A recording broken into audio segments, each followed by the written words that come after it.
ሰላም ለዳጣ እናቷ እንደሆነች ነገረቻት። ናታንና ሰላም ዳጣ ሆነው ወሬ በሚያወሩበት ጊዜ እኔ እኮ ያንቺ እናት ነኝ እርበሽኛል ብላ ነገረቻት። ዳጣም ማመን አቃታት። በድንጋጤ ራሷን ሳተች። ናታንም ተቆጣ። እንዴት በዚህ አጋጣሚ ትነግሪያታለሽ?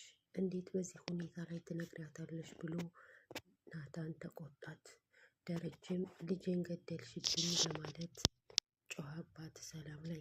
ወይዘሮ ማርታ ምን ጉድ ነው እየተካሄደ ቤት ያለው? ስንት ዓመት ሙሉ የማላቀው ሚስጥር ተሸክሜ ነው እንዴ ያለሁት? በማለት ጮኸች። ሰላም ውድና የተከበራችሁ ቤተሰብ እንደምናላችሁ፣ ለዚህ ለቤት አዲስ ከሆናችሁ ሰብስክራይብ በማድረግ ቤተሰብ ይሁኑ።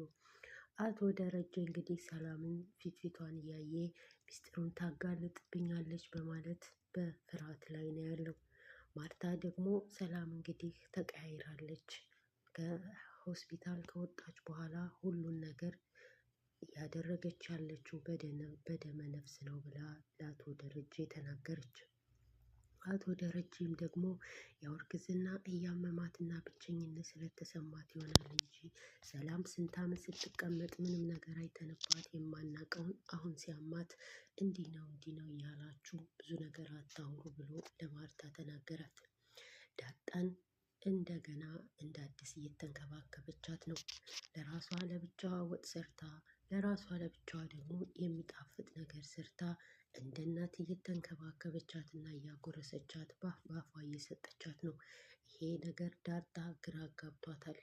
ኧረ እባክሽ ሰላም ለራስሽ ሁኚ፣ እኔ እኮ ትልቅ ነኝ በእጄ መብላት እችላለሁኝ እያለች ብዙ ጊዜ ትናገራታለች። አቶ ደረጀና ናታን ዳጣ ሆነው ሳሎን ላይ እያወሩ እያለ ታሪክ እያወራችላቸው በነበረ ሰዓት ሰላም ደግሞ ተደብቃ እየሰማቻት ነበረ። ደስ እያላት በፈገግታ እያየቻት ዳጣ ሰረቅ እያደረገች ሰላም ታያታለች። ሰላም ደግሞ ዳጣ ያየቻት ስላልመሰላት ወይ የኔ ዳጣ ምኑን ከምኑ ነው የምታገናኘው የኔ ሳቂታ እያለች አሁንም እየሰረቀች ታያታለች።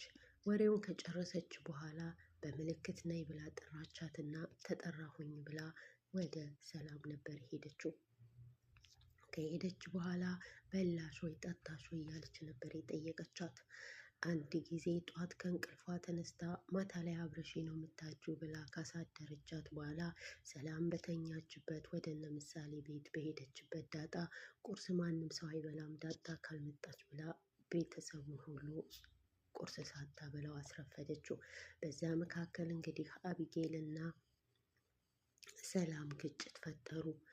እገላታለሁ በተኛችበት እያለች ስትል አሁንስ አበዛሽው፣ እስከ ዛሬ ድረስ ምንም ነገር ሳላቅ የበደልሻትና እያሰቃየሻት ይበቃታል በማለት አቢጌልን በጥፊ መታቻትና እሷም ማለች ተወጧታላችሁ አንቺና ዳጣ እያለች ወደ ሳሎን ነበር የሄደችው። ሳሎን ላይ ሁሉም በተሰበሰቡበት እንዴት ትመታኛለች እያለች ተናገረች። ናታንም አባበላት። ወደ እናቷ ጋር ሂዳ እንግዲህ ሰላም እንደመታቻት ስትናገር ምን አርገሻን ነው ስትል ምንም ብላ መልስ ሰጠች። ሰላም ወይዘሮ ማርታ አለች ሰላም ምንም ሳታደርጊያት አትማታም፣ እንደውም ከዚህ ከቤት መንቅሬ ነው ማስወጣት ስትል ባክሽ ዝም በይ፣ ሰላም እኮ ከኔ በላይ ተንከባክባ ባምፐርስ ቀይራ ያሳደገችሽ ናት። እንኳን አይደለም በዚህ ዘመን የሚቆጣ ቀርቶ የሚያይም የለ። ስለዚህ ሰላም የራሴ ብትል ነው የመታችሽ፣ እንዳውም ደግ አደረገችሽ አለች። እሷም አለች አንድ ነገር ካላደረግሽ እኔ ራሴን በራሴ ነው የማጠፋው ስትላት ሞክሪዋ ወሬኛ አለች። ደረጀና ማርታ እያወሩ እያሉ እንግዲህ የአቶ የናታንን አባት በስልክ እንዳወራውና ግቢው እንዲፈጸም ስትነግረው ማድረግ እንደማይችልና ይህንን ነገር ደግሜ ደጋግሜ ነግሬሻለሁ፣ የሚሆን ነገር አይደለም፣ ናታን የሚወደው ሌላ ሰው እንጂ አቢጌልን አይደለም። ስለዚህ የምን ጋብቻ ነው? እኔ በዚህ ነገር ላይ ራሴን አገላለሁ ብሎ ሲል እንደውም ተው እኔ ናታንን አባት አውርቼዋለሁ፣ አሁንም ቢሆን በስልክ ጨርሳለሁ አለችው። ከዚህ ነገር ውስጥ ራሴን አግልያለሁኝ እኔ። አቢጌል ማለት መቀየርም ሆነ መለወጥም የማትችል ልጅ ናት። ስለዚህ ዝምድናችን እንደዚሁ ይሻላል እንጂ ጋብቻ እያልሽ ብዙ ነገር አትበይ። እናት አውቃለሁ ለልጇ መልካም ነገር ትመኛለች፣ ያንቺ ግን በዛ በማለት ተናገራት። እሷም አለች እኔ ራሴ ጨርሰዋለሁ አለች።